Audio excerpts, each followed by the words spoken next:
नमस्कार मंडळी, चित्रपट व्याख्याते या चॅनलवर तुमचं स्वागत आहे. आज मी 2018ची माय क्लायंट्स वाईफ ही मूव्ही एक्सप्लेन करणार आहे. मी मूव्ही डिटेलमध्ये एक्सप्लेन केला आहे, तर व्हिडिओ शेवटपर्यंत नक्की बघा. हा मूव्ही सस्पेन्स थ्रिलर कॅटेगरीमधला आहे, पण विश्वास ठेवा या मूव्हीमधला ट्विस्ट तुम्ही प्रेडिक्ट करूच शकत नाही. इतका माइंड बॉगलिंग ट्विस्ट आहे या मूव्हीमध्ये. चला तर मग जास्त वेळ न दवडता व्हिडिओला सुरुवात करूया. मूव्हीच्या सुरुवातीला आपण एका ॲम्ब्युलन्सला बघतो, जी एका पेशंटला घेऊन हॉस्पिटलला जात असते. आता आपण एका लेडीला बुरख्यात बघतो, जी तिचं सामान पॅक करून तिकडून पडण्याच्या तयारीत असताना आपण बघतो. आता ती वरच्या रूममध्ये जाऊन तिथून एक बॉक्स आणते. तिने रूमचा दरवाजा ओपन केला तेव्हा आपण एका पुरुषाचा किंचाळण्याचा आवाज ऐकतो. असं वाटतं की त्याच्या तोंडात बोळा कोंबलाय. ती त्या बॉक्समधून फोटोज काढून त्यांना जाळते आणि त्यानंतर कॅमेरा काढून ती स्वतःचा व्हिडिओ रेकॉर्ड करते. ती बोलते, आज मी माझ्याशी रिलेटेड सगळ्या गोष्टींना नष्ट केलं आहे आणि इथून निघून मी माझं नवीन आयुष्य सुरू करणार आहे. पण त्याआधी मी तुम्हाला सत्य सांगणार आहे. असं सत्य जे तुम्ही याआधी ना कधी बघितलं असेल ना कधी ऐकलं असेल. असं घृणास्पद काम मी 3 वर्षापासून करत आहे. हे सगळं ती रेकॉर्ड करत असताना आपण परत त्या पर्सनच्या किंचाळण्याचा आवाज ऐकतो आणि सीन इथे कट होऊन दुसऱ्या सीनमध्ये शिफ्ट होतो. वकील मानस वर्मा त्याच्या क्लायंट रघुराम सिंगचा केस स्टडी करत असतात. मानस सांगतो की तो त्याच्या वाईफच्या अटेम्प्ट टू मर्डरच्या आरोपाखाली अरेस्ट झालाय. तो रघुरामला त्याच्या वाईफच्या मर्डरचं रिझन विचारतो. तेव्हा रघुराम बोलतो की त्याच्या पत्नीचं एक्स्ट्रा मॅरिटल अफेअर सुरू आहे आणि मी तिला रेड हँडेड पकडलेलं. तेव्हा तिच्या लव्हरने माझ्यावर अटॅक केला. तिथं अंधार असल्यामुळं मी त्याचा फेस बघू शकलो नाही आणि मी तर माझ्या पत्नीला जराच धक्का दिला आणि तिने या गोष्टीलाच पकडून माझ्यावर अटेम्प्ट टू मर्डरची केस फाईल केली. तो बोलतो, जर तुला पूर्ण सत्य माहिती करून घ्यायचं असेल तर माझ्या पत्नी सिंदुराशी तुला भेटावं लागेल. तेव्हा वकील मानस वर्मा रघुरामच्या घरी जातो. तिथे तो घरच्या वॉचमनला सिंदुराविषयी विचारतो. तो वॉचमन त्याला खूप वियर्डली बघत असतो. तेव्हा मानस सिंदुराला भेटतो आणि तिला तो रघुरामचा वकील असल्याचं सांगतो. पण सिंदुरा त्याच्याशी बोलायला मना करते आणि दरवाजा बंद करते. जेव्हा मानस तिकडून जात असतो तेव्हा घरचा माळी त्याला एकटक बघत असतो. जेव्हा तो त्याच्या गाडीजवळ जातो तेव्हा तो बघतो की गाडीत एक लिफाफा पडलेला आहे. त्यात लिहिलं असतं की सिंदुरापासून लांब राहा आणि ही ॲडवाईस नसून वॉर्निंग आहे. मानस ते लेटर घेऊन पोलीस स्टेशनमध्ये जातो. त्याच पोलीस स्टेशनमध्ये जिथं रघुरामची केस फाईल होती. तेव्हा आपल्याला माहिती पडतं की त्यांच्या केसमध्ये आणखी एक पर्सन इन्व्हॉल्व होता. तो असतो केबलवाला. पण तो फरार असतो. केबलवाल्याची रिपोर्ट सिंदुराने दिली असते, पण रघुरामच्या स्टेटमेंटमध्ये त्याचा कुठेच उल्लेख नसतो. पोलीस इन्स्पेक्टर सांगतो की सिंदुराचं बिहेवियर ठीक नाही. मी जेव्हाही तिचं स्टेटमेंट घ्यायला जातो तेव्हा मला असं वाटतं की ती मला सेड्यूस करण्याचा प्रयत्न करते आणि या लेटरवरून ही केस किती किचकट आहे हे लक्षात येतेच. नेक्स्ट मॉर्निंग सिंदुरा रेडी होऊन बाहेर जाते तेव्हा वॉचमन पण तिचा पाठलाग करतो. तर मानस पण तिला बाहेर जाताना बघतो आणि वॉचमन मानसला बघून तिथंच थांबतो. आता मानस सिंदुराचा पाठलाग करत एका अंडर कन्स्ट्रक्शन बिल्डिंगमध्ये येतो. पण सिंदुरा त्याला तिचा पाठलाग करताना आधीच बघते आणि ती मानसला विचारते की तो तिचा पाठलाग का करतोय. तेव्हा मानस बोलतो की त्याला फक्त सगळं सत्य जाणून घ्यायचं आहे की त्या रात्री नेमकं काय घडलं होतं आणि इथे ती कोणाला भेटायला आली. पण सिंदुरा त्याला काहीच सांगत नाही. मानस हे पण नोटीस करतो की तिच्या डोक्याला लागलेली पट्टी आणि जखम दोन्ही गायब आहे. तो त्याविषयीही विचारतो, पण ती काहीच सांगत नाही. ती बोलते, याविषयी तर माझे पतीच तुम्हाला सांगू शकतील, तर तुम्ही त्यांनाच जाऊन विचारा आणि माझा पाठलाग सोडा. आता मानस तिकडून जात असताना त्याला कॉल येतो, ज्यात त्याला सांगितलं जातं की सिंदुरा खूप चालाक लेडी आहे आणि ती त्याला जाळ्यात फसू बघते. मानसला तो आवाज रघुरामचा वाटतो. मग तो त्याला भेटायला जेलमध्ये जातो. तो रघुरामला बोलतो की मी तुझा वकील आहे आणि तू मलाच धमक्या देतोय, कॉल करून, लेटर देऊन. तेव्हा रघुराम बोलतो की जेलमध्ये माझ्याकडे फोन कसा येईल? माझी पत्नी तुला तिच्या जाळ्यात अडकू बघते, माझ्या विरोधात भडकवते आणि तू तिच्या जाळ्यात फसतोय पण. तो बोलतो की माझ्या पत्नीला एक वियर्ड आजार आहे. ती पुरुषांना तिच्या जाळ्यात अडकवते. तिचे संबंध कैक पुरुषांसोबत आहे. तुला हे सगळं क्रॉस चेक करायचं असेल तर तू एकदा त्या घरात जा.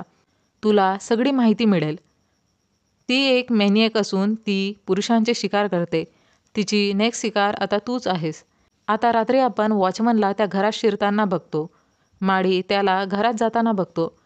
नेक्स्ट डे सिंधुरा माडी आणि वॉचमनला बोलताना बघते. त्यांच्या एक्सप्रेशनवरून वाटतं की ते भांडतायत. सिंधुरा बाहेर जाते तेव्हा माडी घरात जाऊन पडद्यामागचा नजारा बघून घाबरून पळ काढत असताना सिंधुरा तिथं येते. ती बोलते की तुम्ही ते सगळं बघायला नव्हतं हवं, पण आता बघितलंच आहे तर चूप राहणं तुमच्यासाठी उत्तम आहे. पण माडी बोलतो की तो पोलिसांना या सगळ्याची खबर देईल. तेव्हा सिंधुरा बोलते, हो सांगा, पण बंद कमऱ्यामध्ये काय होतं हे तुम्ही कधी प्रूव्ह करू शकणार नाही. मानस सिंधुराला भेटायला येतो. तो डोरबेल वाजवतो तेव्हा सिंधुरा बाहेर येते. तेव्हा मानस तिच्या डोक्यावर पट्टी बघतो. तो बोलतो, त्या दिवशी तर तुमच्या डोक्याला ही पट्टी नव्हती. तेव्हा सिंधुरा त्याला तिची इंजुरी दाखवते. आता मानस तिला त्या रात्रीविषयी विचारतो, जेव्हा तिचं आणि रघुरामचं भांडण झालं होतं. पण सिंधुरा गोष्ट पलटवते. ती काहीच न सांगता बोलते की जर याविषयी माहिती करून घ्यायची असेल तर मला एकट्यात भेटा. आणि ती मानसला सिड्यूस करू लागते. ती बोलते, जर माझे पती जेलमधून सुटून आले तर ते माझा जीव घेतील आणि याला जबाबदार तुम्हीच असणार आहात. मानस विचारपूस करण्यासाठी माडीच्या घराचा दरवाजा नॉक करतो. तेव्हा सिंधुरा डोर ओपन करून मानसला बोलते की पती पत्नीच्या भांडणात त्या म्हाताऱ्या व्यक्तीला त्रास देऊ नका.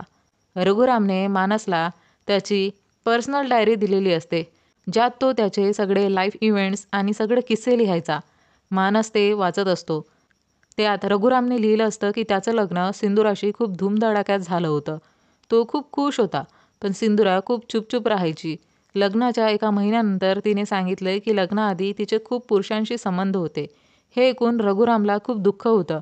तो हे पण बघतो की सिंधुरा रात्रभर कोणाशी तरी बोलायची.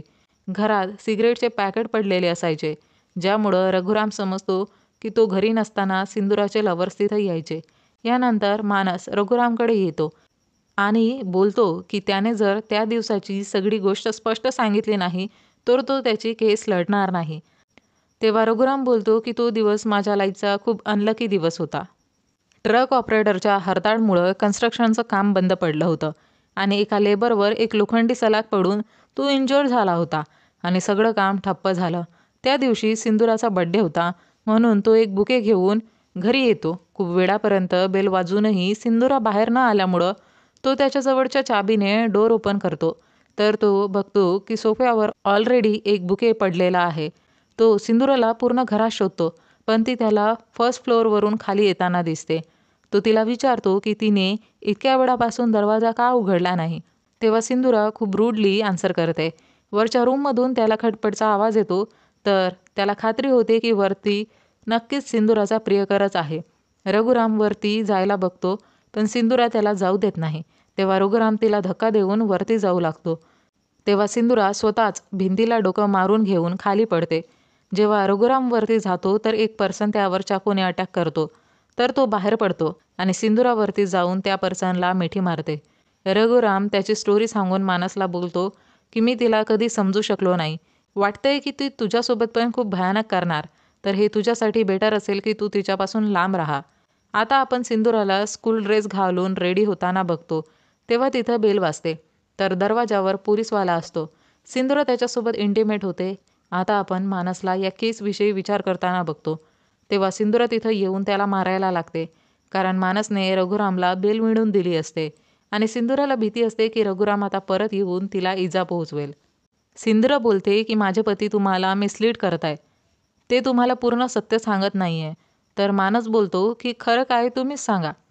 आता सिंधुरा तिच्या साईडची स्टोरी सांगू लागते की तिला त्या दिवशी खूप डोकंदुखी होत होती, म्हणून टाइमपाससाठी तिने टीव्हीवर मूवीची एक DVD लावली होती. तेव्हा गेटवर कोणीतरी आलेलं असतं. तेव्हा ती बघते की केबलवाला बुके घेऊन उभा आहे. तो बोलतो की आमची कंपनी कस्टमर्सचा रेकॉर्ड ठेवते आणि आज तुमचा बड्डे म्हणून कंपनीतर्फे तुम्हाला हा बुके गिफ्ट म्हणून दिलाय. त्यानंतर तो केबलचं बिल मागतो. सिंधुरा पैसे आणण्यासाठी आत जाते. जेव्हा ती पैसे देत असते तेव्हा तिला चक्कर येते आणि म्हणून केबलवाला तिला घरात घेऊन येतो. जेव्हा सिंधुराला जाग येते तेव्हा ती त्याला तिकडून जाण्यास सांगते. तेव्हाच टीव्हीमध्ये एक ॲडल्ट सील बघून तो केबलवाला सिंधुरावर जबरदस्ती करू लागतो. तेव्हा सिंधुरा फर्स्ट फ्लोअरला लपून बसते, पण केबलवाला तिथं पण पोहोचतो. तेव्हाच घरची बेल वाजते. सिंधुरा कसंबसं तिचा जीव वाचून खाली पडत येते. तोपर्यंत रघुराम पण घरात आलेला असतो. तो खूप रूडली तिला विचारतो की तिने डोअर का ओपन केला नाही. आणि ती इतकी का घाबरलेली आहे. सिंदूरा त्याला सांगणारच तर रघुरामला वरून आवाज येतो. तेव्हा रघुराम चाकू घेऊन वर जातो आणि सिंदूराला जोरात धक्का देतो, ज्यामुळं तिचं डोकं भिंतीला धडकून ती खाली पडते. रघुराम केबलवाल्यावर चाकूने हमला करतो, पण केबलवाला तिकडून पळ काढतो आणि या गोष्टीचा राग रघुराम सिंदूराला मारून पेटून काढतो. सिंदूरा सांगते की त्यानंतर 3 दिवस डॉक्टर जावेदनी माझी ट्रीटमेंट केली आणि फॉर्च्युनेटली मी वाचले. पण तुम्ही रघुरामला बेल देऊन माझा जीव धोक्यात घातलाय. तेव्हा मानस बोलतो की असं काहीच होणार नाही. मग सिंदूरा बोलते, असं जर झालं तर तुम्ही मला वाचवायला याल का? या पॉईंटवर आपल्याला वाटतं की सिंदूरा मानसला तिच्याकडे आकर्षित करू बघते. आता रात्री आपण सिंदूराला माडीच्या घरी जाताना बघतो. थोड्या वेळात ती येते तर बघते की तिच्या घराचा दरवाजा ओपन आहे आणि तिथून एक हात बाहेर येऊन सिंदूराला फरफटत आत नेतो आणि आपण बघतो की कोणीतरी तिला मारतंय. तेव्हा सिंदूरा ओरडून बोलते की डॉक्टर जावेद, तुम्ही डॉक्टर नसून जल्लाद आहात. तुम्ही मानसिक रोगी आहात. डॉक्टर जावेद तेच असतात ज्यांनी सिंदूराची ट्रीटमेंट केली असते. सकाळी आपण वॉचमनला घरात डोकावताना बघतो. तो असं काही बघतो ज्यामुळे तो शॉक होतो. चेअरवर एक लेडी बसलेली असते आणि सिंदूरा तिच्यासारखंच ड्रेसअप झाली असते. सिंदूरा वॉचमनला बघते आणि मग वॉचमन घाबरून तिकडून पडतो. दुसरीकडे पोलीस केबलवाल्याला अरेस्ट करतात. आता त्याला त्या दिवसाबद्दल सगळं खरं खरं सांगायला बोलतात. आता मानस पण तिथंच असतो. तेव्हा केबलवाला बोलतो की मला त्या बाईची खूप भीती वाटते. ती जरा विचित्रच आहे. ती बोलायची की पेमेंटसाठी माझे पती घरी नसतील तेव्हाच यायचं. तो सांगतो की तो बुके घेऊन सिंदूराकडे पेमेंटसाठी गेला असता. सिंदूरा वेगळ्याच मूडमध्ये होती. तिनेच त्याला घरात बोलावलं आणि तो घाबरून आत जातो. तेव्हा सिंदूरा त्याला सिड्यूस करते, त्याच्याशी इंटिमेट होऊ बघते. तेव्हा डोरबेल वाजते म्हणून मग सिंदूरा त्या केबलवाल्याला चाकू देऊन वरच्या रूममध्ये पाठवते. जेव्हा रघुराम घरात येतो तर त्याला वरून खटपटचा आवाज येतो आणि त्याच सगळ्या घटना होतात ज्या याआधी आपल्याला स्टोरीमध्ये सांगितल्या गेल्या आहे. केबलवाला बोलतो की माझा रघुरामला मारण्याचा काही प्लॅन नव्हता, तर मी फक्त माझ्या संरक्षणार्थ चाकू चालवला. आता सिंदूराला जावेद नावावरून एक मेसेज येतो, ज्यात लिहिलं असतं की आता वेळ आली आहे. आता मानस त्या घरातील सत्य जाणून घेण्यासाठी वॉचमनच्या घरी जातो, पण वॉचमनने त्या इन्सिडेंटनंतर जॉब सोडला असतो.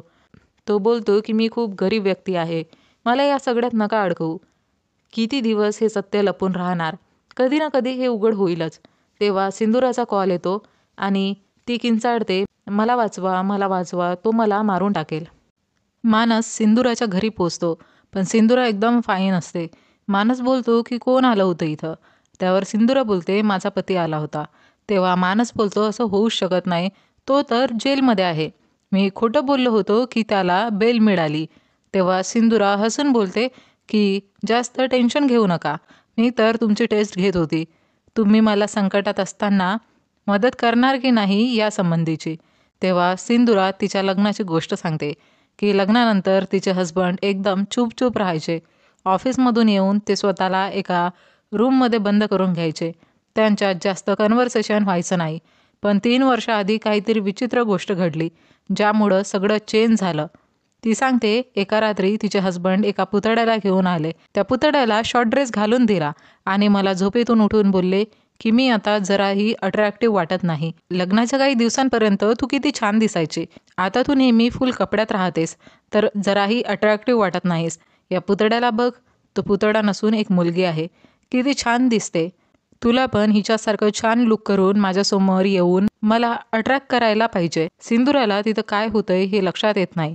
तेव्हा तिचा हस्बंड बोलतो की मी तुझा विश्वमित्र आहे आणि तू माझी मेनका. छोटे कपडे घालून मला भुलव. सिंदूरा बोलते की त्या दिवसानंतर सगळ्या गोष्टी आणखीन वर्स झाल्या. रघुरामच्या विचित्र डिमांड्स वाढतच गेल्या. मानस त्या डिमांडविषयी विचारतो, तेव्हा त्याला बाहेर काहीतरी आवाज येतो. माडी त्यांचं बोलणं ऐकत असतो, पण गेट उघडण्याच्या आवाजाने तो तिकडून पळ काढतो. मानस गेट बंद करत असतो तेव्हा सिंदूरा त्याला बेहोश करून त्याच्याशी इंटिमेट होते. मानस जेव्हा शुद्धीवर येतो तेव्हा तो सिंदूराला पूर्ण घरात शोधतो. तेव्हा त्याला पडद्यामागे एक सावली दिसते. तो पडदा उघडून बघतो तर तिथं सिंदूरा असते, जी मानसवर अटॅक करून त्याला बेहोश करते. जेव्हा मानसला शुद्ध येते तेव्हा तो स्वतःला चेअरवर बांधलेलं बघतो आणि त्याच्या तोंडाला टेप लावलेली असते. आता सिंदूरा तिचं कुंकू आणि मंगळसूत्र काढून बुरखा घालून नमाज करते. तेव्हा मानस बोलतो की मला असं बांधून का ठेवलंय? आणि तुम्ही बुरखा का घातलाय आणि नमाज का करताय? तेव्हा सिंधुरा बोलते, आता बस कर जावेद, तुझ्या कॅरेक्टरमधून बाहेर ये. तेव्हा मानस बोलतो, मी जावेद नाही तर मानस वर्मा आहे. तेव्हा सिंधुरा तिथं असलेला एक पडदा हटवून प्रॉप्स दाखवते. तेव्हा तिथं मानस जेव्हा रघुरामला पहिल्यांदा जेलमध्ये भेटायला गेला होता तसाच सेटअप इथे पण असतो. मानस विचारतो की इथे जेल का बनवलंय? तेव्हा सिंधुरा बोलते की बस आता खूप झालंय जावेद, तुझ्या कॅरेक्टरमधून बाहेर ये, नाहीतर मी तुला सोडून निघून जाईल. जेव्हा ती तिथून जाऊ लागते तेव्हा मानस तिला आफरीन म्हणून हाक मारतो. आणि मंडळी, इथे उघडतात मूवीचे सगळे रहस्य. मानसचं खरं नाव जावेद तर सिंधुराचं खरं नाव आफरीन असतं. जावेद रोल प्लेचा ॲडिक्टेड होता. रोल प्लेमध्ये कपल्स वेगवेगळे कॅरेक्टरचा रोल प्ले करून इंटिमेट होतात. जावेदला असं करणं खूप आवडायचं. तो कधी डॉक्टर बनायचा तर कधी सोल्जर बनायचा, कधी वकील तर कधी वॉचमन बनून आफरीनशी इंटिमेट व्हायचा. तो त्याच्या आजूबाजूच्या लोकांची कॅरेक्टर घेऊन त्याचा रोल प्ले करायचा. त्याने आफरीनला पण असं करण्यासाठी मजबूर केलं होतं. जर तिने असं करण्यास नकार दिला किंवा काही चुकी केली तर तो तिला खूप मारायचा. तो तिला स्क्रिप्ट लिहून द्यायचा आणि आफरीन त्यानुसारच तिचा रोल प्ले करायची. आता आफरीन हे सगळं करून खूप कंटाळली होती, म्हणून तिने तिकडून निघण्याचा निर्णय घेतला होता. जावेद तिला असं न करण्यास बोलतो. तेव्हा आफरीन बोलते की तिला दुसरं कोणी बनून नाही तर स्वतःच्या रिअल नावासोबत लाईफ जगायचं आहे आणि ती तिचं सामान पॅक करू लागते. आणि हा सीन मूवीच्या सुरुवातीला आपल्याला दाखवला गेला होता. तेव्हा आपल्याला समजतं की त्या बुरख्यात आफरीन आणि त्या रूममध्ये कैद होता तो जावेद. आता आफरीन तिच्या अस्तित्वाच्या सगळ्या खुणा मिटून तिकडून निघून जाते. काही वेळानंतर तिथं पोलीस येतात. त्यांना जावेद बेशुद्ध अवस्थेत मिळतो. पोलिसांना तिथं एक फाईल मिळते ज्यात रिअल सिंधुराची ती स्टोरी असते. जावेद एक डॉक्टर असतो. त्याच्या हॉस्पिटलला सिंधुरा नावाचीच एक लेडी असते आणि तिची स्टोरी सेम जी पूर्ण मूवीमध्ये आपल्याला दाखवण्यात आली आहे तीच असते. तर जावेदने त्या स्टोरीला कॉपी करून त्याच्या रोल प्लेमध्ये इन्व्हॉल्व केलं होतं. तो आफरीनला सिंधुरा बनवून स्वतः कधी वकील, कधी पोलीस, कधी रघुराम बनायचा. या सगळ्या कॅरेक्टर्समध्ये तो आफरीनशी इंटिमेट व्हायचा. मूवीच्या शेवटी लिहिलं असतं की त्यानंतर आफरीनला कधी बघण्यात आलं नाही आणि डॉक्टरनी कन्फर्म केलं की जावेदला रोल प्ले डिसऑर्डर आहे. पण जावेद विरुद्ध कुठलीही केस रजिस्टर नसल्यामुळं त्याला सोडण्यात आलं आणि आपण बघतो की पडद्याआड जावेद मुलगी बनून नाचते आणि इथे मूवीचा द एंड होतो. तर मंडळी, हे होतं माय क्लायंट्स वाईफ मूवीचं एक्सप्लेनेशन. तुम्हाला हा मूवी आणि माझं एक्सप्लेनेशन आवडल्यास व्हिडिओला लाईक, शेअर, कमेंट करून चॅनलला सबस्क्राईब करा. सोबतच बेल आयकनला प्रेस करा म्हणजे येणाऱ्या प्रत्येक व्हिडिओची नोटिफिकेशन तुम्हाला सर्वात आधी मिळेल आणि तुमचा एकही व्हिडिओ मिस होणार नाही. चला तर मग भेटूया लवकरच एका नवीन व्हिडिओमध्ये. तोपर्यंत टाटा, बाय बाय.